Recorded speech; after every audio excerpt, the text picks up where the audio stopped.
आज हम बात करने वाले हैं यूपी सीनेट एग्ज़ाम 2025 की बेस्ट बुक के बारे में, जो कि चक्षु प्रकाशन की है। आप यहां पर देख पाएंगे सभी सब्जेक्ट्स हैं। यहां पर nursing aptitude, physics, chemistry, biology, English, ये सभी सब्जेक्ट्स हैं। यहां पर आपको 2500 से ज़्यादा ऑब्जेक्टिव क्वेश्चंस देखने को मिल जाएंगे और 100% आपका सिलेबस यहां पर कंप्लीट किया गया है। यहाँ पर आप थ्योरी के साथ इम्पॉर्टेंट क्वेश्चंस भी देख सकते हैं, जो कि आपके एग्ज़ाम के लिए महत्वपूर्ण रहने वाली है। दोस्तों, अगर आप प्रिपरेशन कर रहे हैं यूपी बीएससी नर्सिंग 2025 के लिए, तो ये वीडियो इम्पॉर्टेंट रहने वाली है। आपको जो फॉर्म फिलअप करना है वो ABVMU की वेबसाइट से करना है और उसकी पूरी डिटेल इस वीडियो में देने वाला हूँ। तो इन्फॉर्मेशन ब्राउज़र आया, उसको डाउनलोड कर लीजिएगा। यहाँ पर आप देखेंगे आपका एप्लीकेशन फॉर्म फिलअप हो रहा है। 24 मार्च से ही 26 अप्रैल तक चलने वाला है। फॉर्म में कोई गलती होगी तो 19 अप्रैल से 26 अप्रैल के बीच में सुधार कर पाओगे।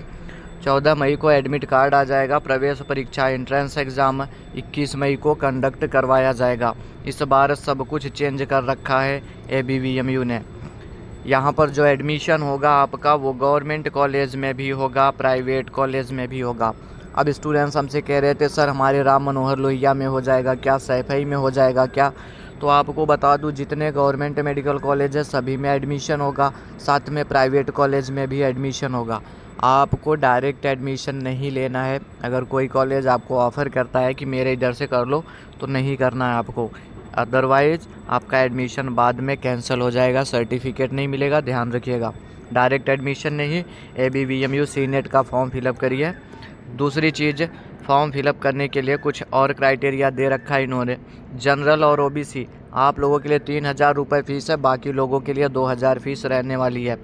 फॉर्म फिलअप करना चाहते हो तो मिनिमम एज 17 ईयर्स हो जानी चाहिए 31 दिसंबर 2025 तक में। फॉर्म को फिलअप कौन करेगा? अभ्यर्थी ने किसी भी मान्यता प्राप्त बोर्ड से 10+2 की परीक्षा विज्ञान विषय में उत्तीर्ण की हो तथा भौतिक विज्ञान, रसायन विज्ञान, जीव विज्ञान में न्यूनतम 45% अंक होने चाहिए।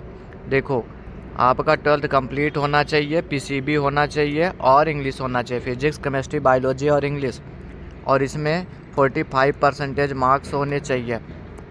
ठीक है, लेकिन ये जनरल के लिए है। बाकी आप अनुसूचित जात, अनुसूचित जनजात, अन्य पिछड़ा वर्ग, SC, ST, OBC में आते हो तो यहाँ पर आपके लिए 40% अंक लगेंगे 12th में।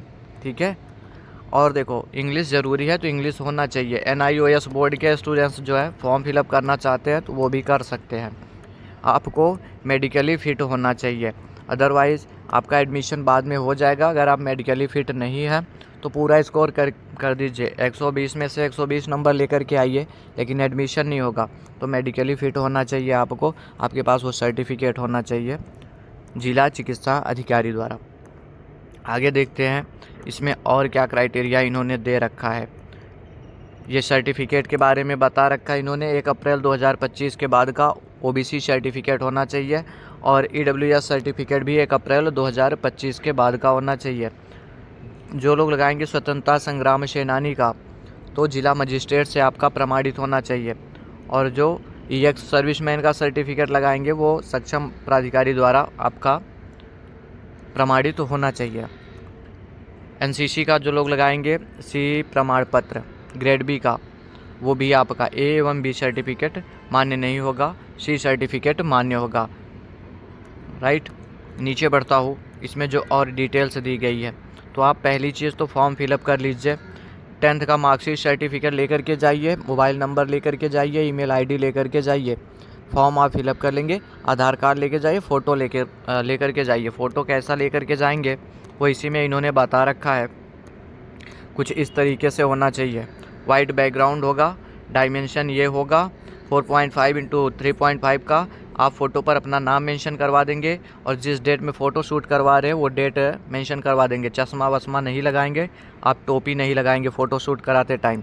और फॉर्म फिलअप करते टाइम साइबर कैफ़े पर ही जाए, घर से फॉर्म ना फिलअप करें, क्योंकि और वहाँ से फॉर्म फिलअप करें जहाँ पर वेब कैम की व्यवस्था हो, वेब कैमरा हो, क्योंकि आपकी लाइव रिकॉर्डिंग भी की जाएगी, लाइव फ़ोटोग्राफ भी शूट किया जाएगा आपका।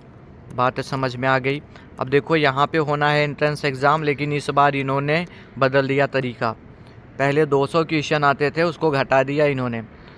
और यहाँ देखो पहले 2 घंटा 20 मिनट का आपको टाइम दिया जाएगा, 140 मिनट का। और MCQ पूछा जाएंगे, ऑब्जेक्टिव क्वेश्चंस होंगे, पेपर का मीडियम हिंदी इंग्लिश होगा।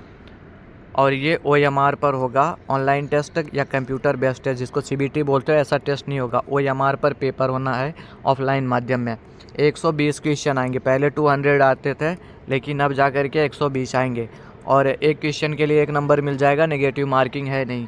सब्जेक्ट जो पूछे जाएंगे इंटरमीडिएट कक्षा 12 स्तर, ठीक है, 12th लेवल का। Nursing aptitude, physics, chemistry, biology, English, सभी से 20% लिखा हुआ है। इसका मतलब क्या हुआ, आप निकालेंगे 120 का 20%, तो ये आ जाएगा 24, ठीक है। 24 क्वेश्चन हर एक सेक्शन से आने हैं। टोटल 5 सेक्शन हमारे पास में दिए गए हैं। आपको इस क्राइटेरिया में आना है, तभी आपको कोई सीट अलॉट हो सकती है, तभी आप बाद में काउंसलिंग कर सकते हैं, राइट। तो ये सभी डिटेल्स हैं। 50% लोगों से ज़्यादा जनरल का होना चाहिए, 45% ये जनरल PWD का, बाकी लोगों का 40% होना चाहिए। मतलब 40% लोगों से अधिक मार्क्स लेकर के आओगे तो सिलेक्शन हो जाएगा। ये डिटेल्स है दोस्तों।